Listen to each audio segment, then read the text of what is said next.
بسم اللہ الرحمن الرحیم۔ شروع اللہ کا نام لے کر جو بڑا مہربان نہایت رحم والا ہے۔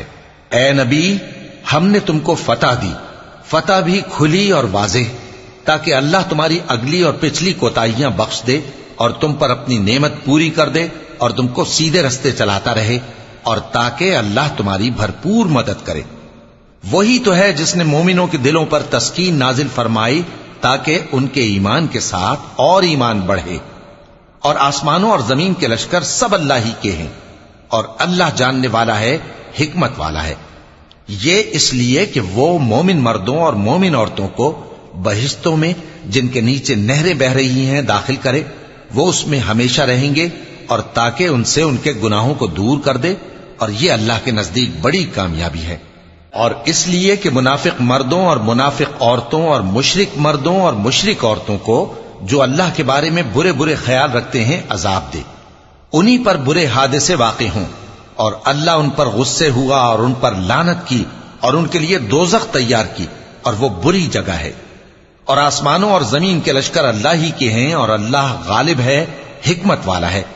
اے نبی، ہم نے تم کو احوال بتانے والا اور خوشخبری سنانے والا اور خبردار کرنے والا بنا کر بھیجا ہے، تاکہ مسلمانوں تم لوگ اللہ پر اور اس کے پیغمبر پر ایمان رکھو اور اس کی مدد کرو اور اس کی تعظیم کرو، اور صبح و شام اس کی تسبیح کرتے رہو۔ اے نبی، جو لوگ تم سے بیعت کرتے ہیں وہ در حقیقت اللہ سے بیعت کرتے ہیں، اللہ کا ہاتھ ان کے ہاتھوں پر ہے۔ پھر جو شخص عہد کو توڑے تو عہد توڑنے کا نقصان اسی کو ہے، اور جو اس بات کو جس کا اس نے اللہ سے عہد کیا ہے پورا کرے تو وہ اسے عنقریب اجر عظیم دے گا۔ اے نبی، جو گنوار پیچھے رہ گئے وہ تم سے کہیں گے کہ ہم کو ہمارے مال اور اہل و عیال نے روک رکھا تھا، سو آپ ہمارے لیے اللہ سے بخشش مانگیں۔ یہ لوگ اپنی زبان سے وہ بات کہتے ہیں جو ان کے دل میں نہیں ہے۔ کہہ دو کہ اگر اللہ تم لوگوں کو نقصان پہنچانا چاہے یا تمہیں فائدہ پہنچانے کا ارادہ فرمائے تو کون ہے جو اس کے سامنے تمہارے لیے کسی بات کا کچھ اختیار رکھے؟ کوئی نہیں، بلکہ جو کچھ تم کرتے ہو اللہ اس سے واقف ہے۔ بات یہ ہے کہ تم لوگ یہ سمجھ بیٹھے تھے کہ پیغمبر اور مومن اپنے اہل و عیال میں کبھی لوٹ کر آنے ہی کے نہیں، اور یہی بات تمہارے دلوں کو اچھی معلوم ہوئی، اور اسی وجہ سے تم نے برے برے خیال کیے، اور آخر کار تم ہلاکت میں پڑ گئے۔ اور جو شخص اللہ پر اور اس کے پیغمبر پر ایمان نہ لائے تو ہم نے ایسے کافروں کے لیے آگ تیار کر رکھی ہے، اور آسمانوں اور زمین کی حکومت اللہ ہی کی ہے، وہ جسے چاہے بخشے اور جسے چاہے سزا دے، اور اللہ بخشنے والا ہے، مہربان ہے۔ جب تم لوگ مال غنیمت لینے چلو گے تو جو لوگ پیچھے رہ گئے تھے وہ کہیں گے ہمیں بھی اجازت دیجئے کہ آپ کے ساتھ چلیں۔ یہ چاہتے ہیں کہ اللہ کے قول کو بدل دیں۔ کہہ دو کہ تم ہرگز ہمارے ساتھ نہیں چل سکتے، اسی طرح اللہ نے پہلے سے فرما دیا ہے۔ پھر کہیں گے نہیں، تم تو ہم سے حسد کرتے ہو۔ بات یہ ہے کہ یہ لوگ سمجھتے ہی نہیں مگر بہت کم۔ اے نبی، جو گنوار پیچھے رہ گئے تھے ان سے کہہ دو کہ تم جلد ایک سخت جنگجو قوم کے ساتھ جنگ کے لیے بلائے جاؤ گے، ان سے تم یا تو جنگ کرتے رہو گے یا وہ ہار مان لیں گے۔ اگر تم حکم مانو گے تو اللہ تم کو اچھا بدلہ دے گا، اور اگر منہ پھیر لو گے جیسے پہلی دفعہ پھیرا تھا تو وہ تم کو بڑی تکلیف کی سزا دے گا۔ نہ تو اندھے پر سختی ہے سفر جنگ سے پیچھے رہ جانے میں، اور نہ لنگڑے پر اور نہ بیمار پر سختی ہے۔ اور جو شخص اللہ اور اس کے پیغمبر کے فرمان پر چلے گا اللہ اس کو بہشتوں میں داخل کرے گا جن کے نیچے نہریں بہ رہی ہیں، اور جو روگردانی کرے گا وہ اسے دردناک عذاب دے گا۔ اے پیغمبر، جب مومن تم سے اس درخت کے نیچے بیعت کر رہے تھے تو اللہ ان سے خوش ہوا، اور جو صدق و خلوص ان کے دلوں میں تھا وہ اس نے معلوم کر لیا تو ان پر تسکین نازل فرمائی اور انہیں جلد فتح عنایت کی، اور بہت سی غنیمتیں وہ آئندہ بھی حاصل کریں گے، اور اللہ غالب ہے، حکمت والا ہے۔ اللہ نے تم سے بہت سی غنیمتوں کا وعدہ فرمایا ہے کہ تم ان کو حاصل کرو گے، پھر اس نے یہ غنیمت تمہیں جلدی سے دلوا دی اور لوگوں کے ہاتھ تم سے روک دیے۔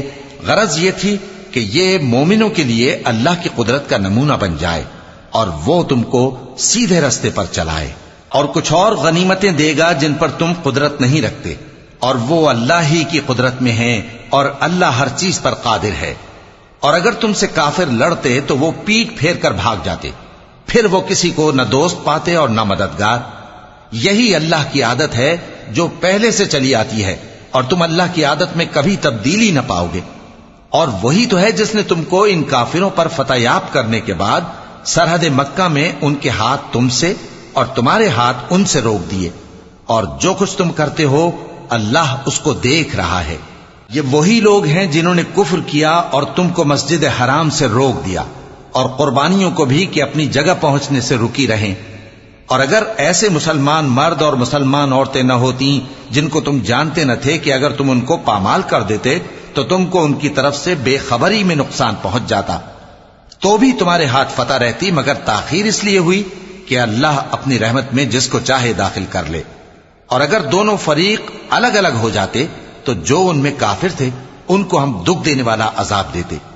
جب کافروں نے اپنے دلوں میں ضد کی، اور ضد بھی جاہلیت کی، تو اللہ نے اپنے پیغمبر اور مومنوں پر اپنی طرف سے تسکین نازل فرمائی اور ان کو پرہیزگاری کی بات پر قائم رکھا، اور وہ اسی کے مستحق اور اہل تھے، اور اللہ ہر چیز سے خبردار ہے۔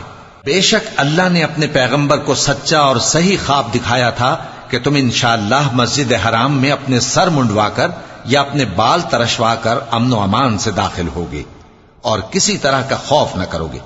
جو بات تم نہیں جانتے تھے اللہ کو معلوم تھی، سو اس نے اس سے پہلے ہی جلد ایک فتح عطا فرمائی۔ وہی تو ہے جس نے اپنے پیغمبر کو ہدایت کی کتاب اور دین حق دے کر بھیجا تاکہ اس کو تمام دینوں پر غالب کرے، اور حق ثابت کرنے کے لیے اللہ ہی کافی ہے۔